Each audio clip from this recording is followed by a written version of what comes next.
After the storm. Jesus calms the storm. One of the popular movies of the year 2000 was called The Perfect Storm. It was based on a true story taken from a book with the same name. That book dramatized the story of a fishing boat called the Andrea Gale and the storm that sank her. It happened in October of 1991. A storm such as might happen only once in a century. A nor'easter created by so rare a combination of factors that it could not possibly have been worse. With waves 10 stories high and winds of 120 miles an hour, the storm whipped the sea to inconceivable levels few people on Earth have ever witnessed.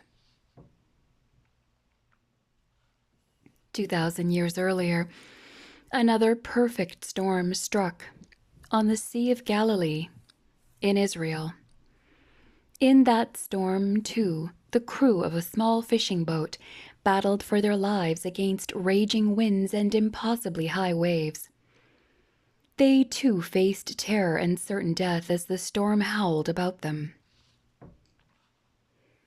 Those men were professional fishermen in an era when a fisherman's life was even more difficult and risky than it is today.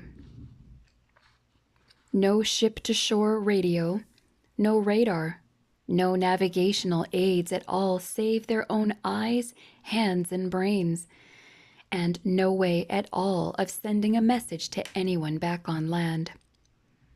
When the storm came whipping suddenly out of nowhere, the little group of fishermen on that small Galilean boat were completely alone, completely helpless, doomed to die. As they struggled with the sails, as they tried fruitlessly to bail out the water sloshing over the sides, they raised their voices in prayer. God, save us, they said. They were rough, simple men, but they had a strong faith in God's power, and even in their hour of desperate need, they hoped for some kind of rescue. But one person on board that boat wasn't scared.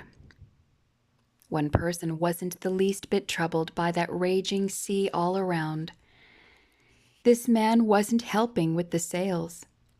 He wasn't bailing water. He wasn't even praying. In fact, he was asleep. Asleep in the midst of such an incredible storm? How could anyone sleep through that turmoil? There is only one kind of person who could, one who was so calm, so confident that he knew he had nothing to fear from that storm. If you look at the story of this perfect storm in the Gospel of Mark, chapter 4, you'll find that in verse 38 it tells us that he, Jesus, was in the stern asleep on a pillow. And they awoke him and said to him, "Teacher, do you not care that we are perishing?" In Mark chapter 4, verse 38, New King James Version. Have you ever cried out to Jesus with that same note of terror and despair in your voice? Life's troubles threaten to overwhelm you. You struggle and try and do all you can to save your little ship, but the storm is just too big. You can feel that you're going to go under. There's no hope left, and God doesn't seem to be listening. He doesn't seem to care. In fact, he might just as well be asleep. Lord, don't you care about what's happening to me? You may have cried in your anguish and despair. My marriage is falling apart. My finances are in disarray. My health is being snatched from me. I am about to lose it all. Don't you care? Oh, my friend, Jesus cares. He may seem to be absent, but he's not. He is right there with you. From the very beginning of time, people, even God's faithful followers, have doubted and questioned whether he's really there, whether he really cares in times of trouble. In the book of Psalms, we read the psalmist's cry, "My enemies speak against me, and those who lie in wait for my life take counsel together, saying, 'God has forsaken him. Pursue and take him, for there is none to deliver him.' O God, do not be far from me. O my God, make haste to help me." Psalm 71, verses 10 to 12, New King James Version. But Jesus does care. And what's more, he has the power to change the situation. In the 4th chapter of the book of Mark, we see what Jesus did once his companions awakened him on that stormy night.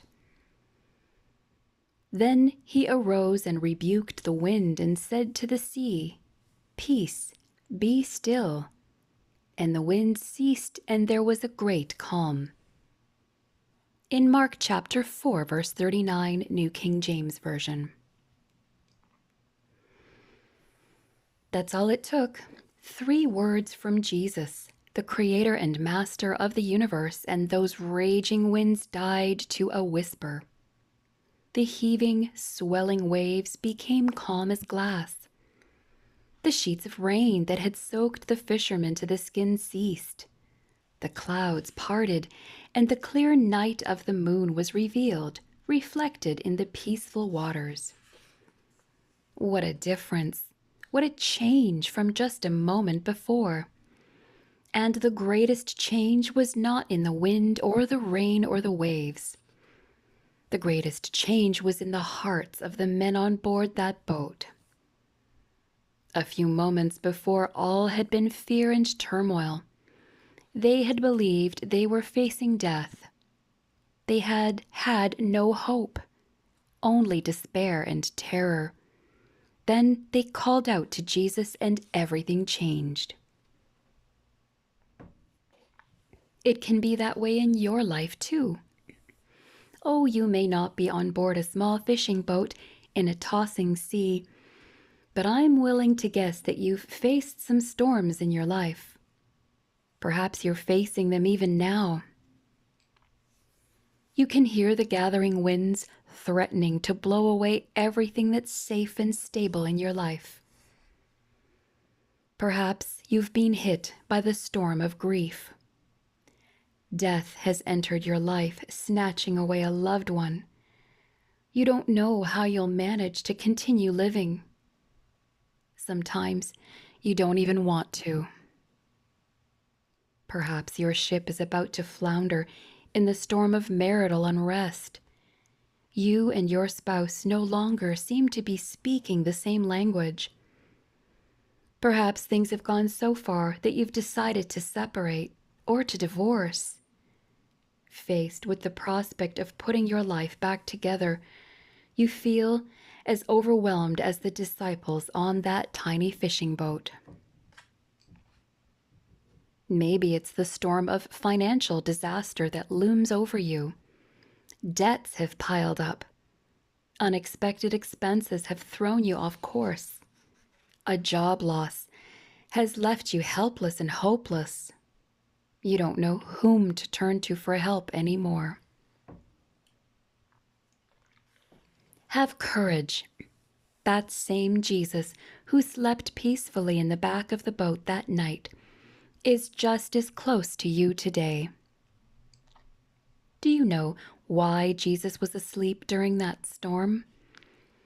Was it because he didn't care about the situation his friends were in? Was it because he didn't love them enough to help them, to come to their rescue? No, indeed. The reason Jesus slept through that terrible storm that night is simply that for Jesus, the storm held no terror. He wasn't afraid of it. He knew he had power over it, that all he would have to do would be to speak those three little words, "Peace, be still," and all would be well. He can speak those words in your life today. He longs to give you the gift of his peace. In his last conversation with his disciples before his death, Jesus gave them a precious promise. He said, "Peace I leave with you. My peace I give to you. Not as the world gives, do I give to you. Let not your heart be troubled, neither let it be afraid." Please refer to John chapter 14, verse 27, New King James Version. What a beautiful legacy he has left to his loved ones. Some people leave money to their children. Some leave property. Some people leave a business behind. But how wonderful it would be if we could leave our loved ones the gift that Jesus promised, the gift of peace.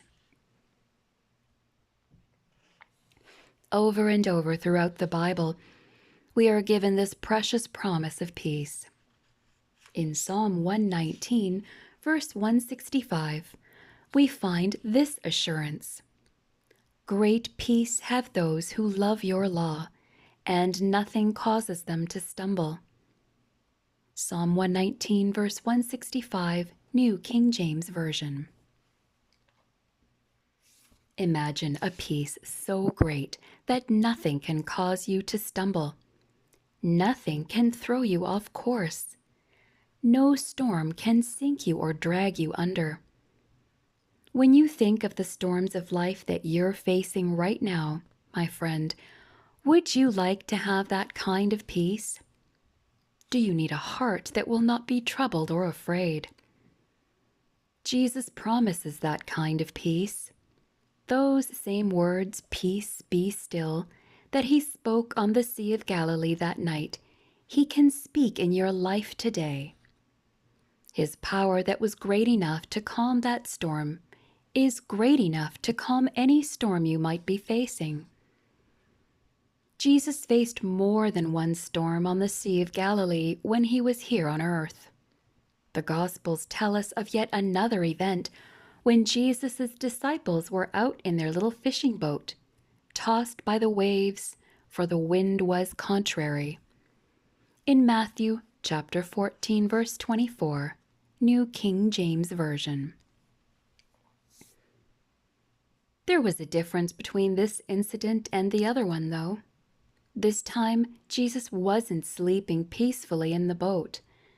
In fact, he wasn't in the boat at all. They had set out across the sea without Jesus, and he was nowhere in sight. You might think that this time they were doomed. Without Jesus to call on for help, what would they do? Who would save them this time? Perhaps you feel this is more like your situation, friend. You don't have Jesus in your life. You need help dealing with life's storms, but you don't know where to find him. But look what happens. In the fourth watch of the night, Jesus went to them walking on the sea. And when the disciples saw him walking on the sea, they were troubled, saying, "It is a ghost." And they cried out for fear. But immediately Jesus spoke to them, saying, "Be of good cheer. It is I. Do not be afraid." Matthew chapter 14, verses 25 to 27, New King James Version. Jesus wasn't with them in the boat. They had set out on their journey without Jesus. They didn't call to him for help, but he knew they were in trouble, and he came to them. Even though it meant walking across the water, something no mere human being could ever do, something only a God of miracles could accomplish. He came to them and met their need. Verse 32 tells us that as soon as Jesus got into the boat, the wind ceased. Once again, the storm was over. Do you long for the storm to be over in your life? Are you seeking for that kind of peace that will set your heart at rest and keep you from stumbling? What the Bible calls the peace of God, which surpasses all understanding, in Philippians chapter 4, verse 7, New King James Version. If you do, if you want this peace of God which surpasses all understanding, then have courage. As Jesus said, be of good cheer. He is here. He longs to help you. Even if you haven't already made him a part of your life, even if you're facing this storm of life all alone and don't know where to look for Jesus, have no fear. He will come to you. Even though it seems impossible, even though the sea on which you sail is too fierce and stormy for anyone to cross, nothing is impossible for God. He walked on water once. He stilled a raging storm by saying just 3 words. He can do the same for you if you trust him.